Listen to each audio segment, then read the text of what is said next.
السلام علیکم ورحمۃ اللہ وبرکاتہ۔ مجلس عاملہ جمعیت علماء ہند کے اجلاس میں مولانا محمود مدنی جمعیت علماء ہند کے عارضی صدر منتخب۔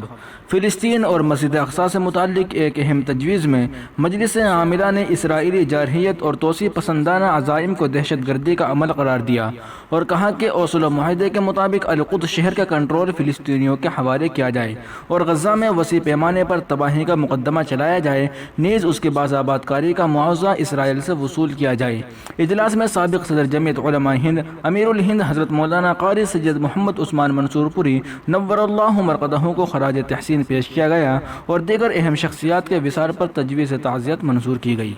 نئی دہلی، 27 مئی 2021۔ جمعیت علماء ہند کی قومی مجلس عاملہ کا اہم اجلاس اس کے صدر دفتر نئی دہلی میں واقع مدنی ہال میں حضرت مولانا رحمت اللہ صاحب کشمیری رکن شورا دارالعلوم دیوبند کے زیر صدارت شروع ہوا۔ اجلاس میں سابقہ کارروائی کی خواندگی اور امیر الہند حضرت مولانا قاری سید محمد عثمان منصور پوری نور اللہ مرقدہ کے وصال پر تجویز تعزیت اور ایصال ثواب کے بعد جمعیت علماء ہند کی صدارت کی خالی جگہ کو پر کرنے پر غور و خوض ہوا۔ چنانچہ تمام ارکان کے اتفاق سے مولانا محمود مدنی کو جمعیت علماء ہند کا عارضی صدر منتخب کیا گیا، جس کا اعلان صدر اجلاس مولانا رحمت اللہ کشمیری نے کیا۔ اس کے بعد آگے کی کارروائی نو منتخب صدر کے زیر صدارت مکمل ہوئی۔ مولانا مدنی کے صدر منتخب ہونے کی وجہ سے چونکہ ناظم عمومی کا منصب خالی ہو گیا، اس لیے ناظم عمومی کے لیے عارضی طور پر مولانا حکیم الدین قاسمی کا نام طے کیا گیا۔ مجلس عاملہ میں جمعیت علماء ہند کے ضلعی و صوبائی انتخابات کے لیے جاری سرگرمیوں کا بھی جائزہ لیا گیا اور ملک کے مختلف حصوں میں درپیش لاک ڈاؤن کی وجہ سے اس کام کے لیے مزید 3 ماہ کی توسیع کر دی گئی۔ مجلس عاملہ نے دونوں جمعیتوں کے انضمام سے متعلق اپنے عزم کا اظہار کرتے ہوئے اپنے سابقہ موقف کی توثیق کی۔ مجلس عاملہ نے اس کے علاوہ مسئلہ فلسطین اور مسجد اقصی کی موجودہ صورتحال پر ایک اہم تجویز میں کہا کہ جمعیت علماء ہند کی مجلس عاملہ کا یہ اجلاس ظالم اور دہشت گرد اسرائیلی فوج کے ذریعے مسجد اقصی کے صحن میں نمازیوں پر حملہ اور اس کی حرمت کی پامالی کی شدید الفاظ میں مذمت کرتا ہے۔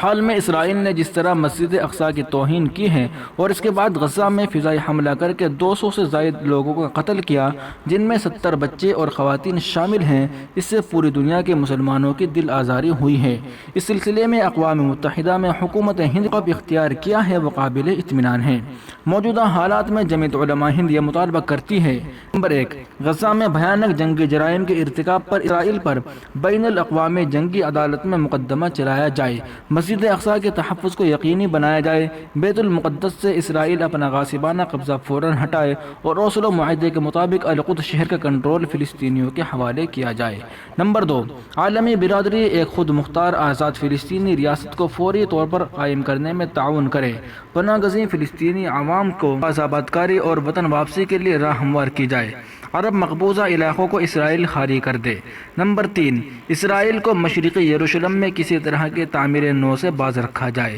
یہ قدم بین الاقوامی معاہدوں کی شدید خلاف ورزی ہے۔ نمبر 4، غزہ میں جس وسیع پیمانے پر رہائشی مکانات کو مسمار کیا گیا ہے، ان کی تعمیر و باز آباد کاری کے لیے اسرائیل سے مطالبہ اولین ضرورت اور انصاف کا تقاضا ہے۔ نمبر 5، جنگ بندی کے اعلان کے برخلاف اسرائیل مستقل مسجد اقصی اور متصل علاقوں میں بے قصور فلسطینی شہریوں پر ظلم و تشدد کی کارروائی کر رہا ہے، اسے اس ظالمانہ عمل سے باز رکھنے کے لیے ہر ممکن اقدام کیا جائے۔ اجلاس میں جمعیت علماء ہند کے سابق صدر مولانا قاری سید محمد عثمان منصور پوری نور اللہ مرقدہ پر ایک تجویز تعزیت منظور کی گئی۔ تجویز میں خاص طور سے کہا گیا کہ آپ کا دور صدارت یعنی مارچ 2008 تا مئی 2021 جمعیت علماء ہند کی تاریخ کے روشن باب کے طور پر یاد رکھا جائے گا۔ اس دور میں جمعیت علماء ہند نے مختلف شعبۂ حیات میں کارہائے نمایاں انجام دیے، جن کا اعتراف بجا طور پر سارے عالم میں کیا گیا۔ اس روشن باب کی ایک بڑی خاصیت یہ ہے کہ ہمارے محبوب صدر اپنے اخلاق کے لیے ایسی مثال اور نمونہ عمل چھوڑ کر گئے ہیں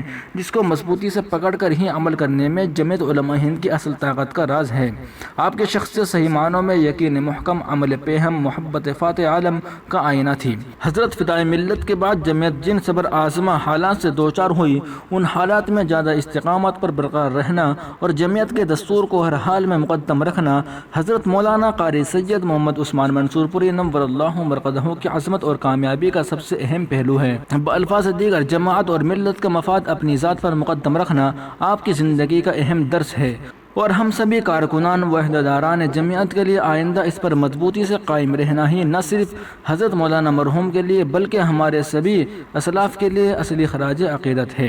جمعیت علماء ہند کا یہ اجلاس اپنے جامع صفات صدر سابق کی خدمات کا اعتراف کرتے ہوئے دست بدعا ہے کہ خدا تعالی حضرت کے اہل خاندان، اولاد، رفقا، ہزارات تلامذہ اور ہم متوسلین کو صبر و استقامت کے ساتھ اس غم کو برداشت کرنے کی توفیق عطا فرمائے اور حضرت کو جنت الفردوس میں اعلیٰ مقام عطا فرمائے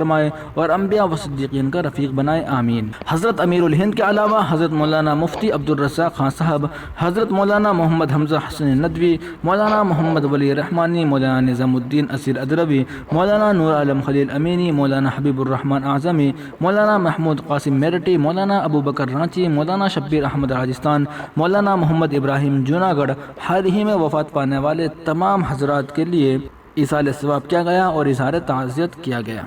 اجلاس میں نو منتخب صدر جمعیت علماء ہند اور ناظم عمومی کے علاوہ بطور رکن مولانا رحمت اللہ کشمیری، مولانا مفتی محمد سلمان منصور پوری، مولانا مفتی محمد راشد اعظمی، مولانا شوکت علی صاحب وغیرہ وغیرہ نے شرکت کی۔